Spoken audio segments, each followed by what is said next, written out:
So every day we are going to discuss the M.H. Abrams literary terms, and I will try to analyze all these terms in so much detail that M.H. Abrams too has not mentioned in his own book. So if you're new to this channel and if you want these videos directly in your YouTube suggestion, you can simply subscribe the YouTube channel by pressing the bell icon under this video. And if you want such more videos from me and a lot more content from me, you can simply join my personal training program. So now without further delay, let's begin this topic. So the literature of absurd was first coined by Martin Esslin. This Martin Esslin coined the term theater of absurd, and while describing this theater of absurd, he used the quotation of Eugene Ionesco. The statement of Eugene Ionesco was, "Absurd is that which has no purpose, goal or objective." Okay, so this type of literature was starting around 1950s. But before 1950s, there were a number of works that are considered under the category of literature of absurd. So the 3 to 4 major works that are the precursors of this literature of absurd are, the first one is Ubu-Roi by Alfred Jarry. Another work is The Trial by Franz Kafka. Another one is Myth of Sisyphus by Albert Camus. Okay, Ubu-Roi this was published around 1896. This work came around 1920s and this work came around 1942.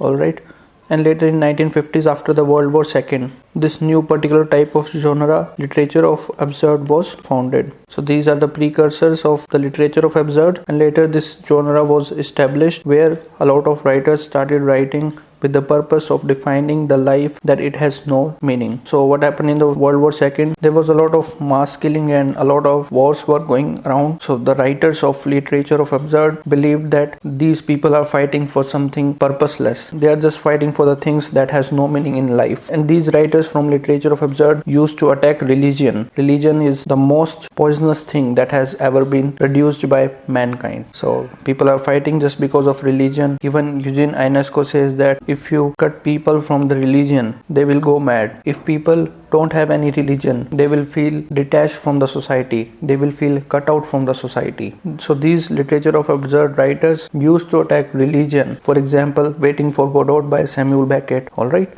So the literature of absurd includes poems, plays, films, novels, etc.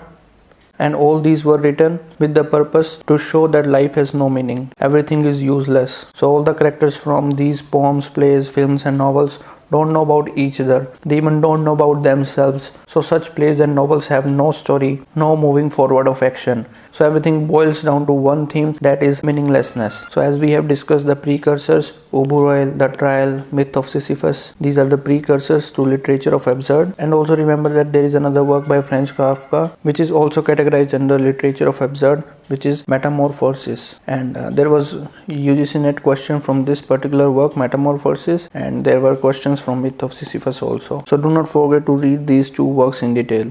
Alright, and now literature of absurd includes the works like The Bald Soprano and The Lesson by Eugene Ionesco. Another important works are by Samuel Beckett, Waiting for Godot, Endgame, Maloney Dies, The Unnameable. Alright, so Waiting for Godot is a 2-act play and this Endgame is a 1-act play. Remember these two things.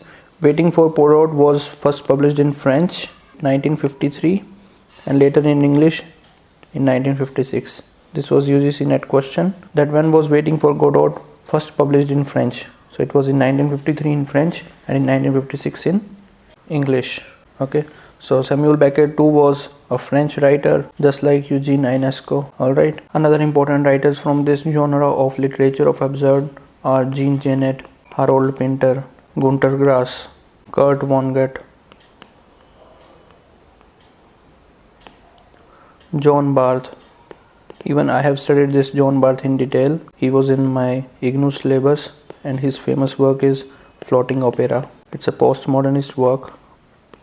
so many fragmented narratives are used. So this floating opera is a novel of 160 pages, and I completed reading this novel in one day, and it helped me to score good marks in my IGNOU examination. So if you want to understand postmodernism, you can either read floating opera or you can read the works of Harold Pinter. All these are the writers from postmodern age. There was a question from the chronological sequence of Harold Pinter's play.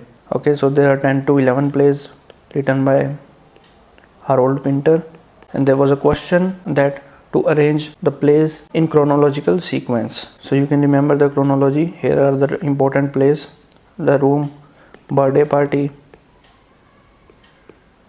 Third work is Dumb Waiter. Fourth work is A Slight Ache. Fifth work is Hot House, Caretaker, Party, Homecoming, Basement. And there was another question that who has written No Man's Land. Harold Pinter is the writer of No Man's Land, yes. But I am not sure. You can check on Wikipedia or Google who is the writer of No Man's Land. I think it is Harold Pinter. You still can cross check this question. I do not recall the exact author of this work, and you can let me know in the comments below whether I am right or wrong. So the Harold Pinter's plays are famously known as Comedy of Menace. The Comedy of Menace is another genre, and Harold Pinter is categorized under this category of Comedy of Menace. And this Comedy of Menace was coined by Irving Waddell. So remember this thing, Irving Waddell or Waddell. I don't recall the exact spelling of this Irving Waddell. You can simply check on the Google. And this guy Irving Waddell borrowed this term Comedy of Menace from David Crumpton's The Lunatic View. Remember all these points? They all have been asked in UGC NET examination. And other important works from literature of absurd are Rosencrantz and Guildenstern Are Dead, written by Tom Stoppard. His another work is Travestize. Okay, so these two are from literature of absurd. Joseph Heller's Catch-22, Thomas Pynchon's V, John Irving's The World According to Garb. And this literature of absurd has its roots from the movements like Surrealism and Dadaism. So remember these two movements from which this literature of absurd was inspired from. We will talk about these two movements in detail because these two movements are more in the conceptual form rather than in theoretical forms. Okay, so this Rosencrantz and Guildenstern Are Dead are taken from the work Hamlet, where the two characters Rosencrantz and Guildenstern, who were the friend of Hamlet. Okay, and this work is written by William Shakespeare. And there is another work written by Eugene Ionesco, which is Macbeth, Macbeth, Macbeth, which is satire on William Shakespeare's Macbeth. So remember all these points. So this is all about literature of absurd. I will try to cover more and more terms every week. So you just subscribe the channel if you want these videos directly in your YouTube suggestion. Due to boundation of time, I cannot create lengthy videos. I try to cover as maximum as possible in these 5 to 10 minutes of videos. So you can also join my personal training program where I will share with you all these videos in one shot, and also take regular classes on Zoom meeting app, one student at a time. So that's it for this video. See you tomorrow. Stay tuned. Thank you.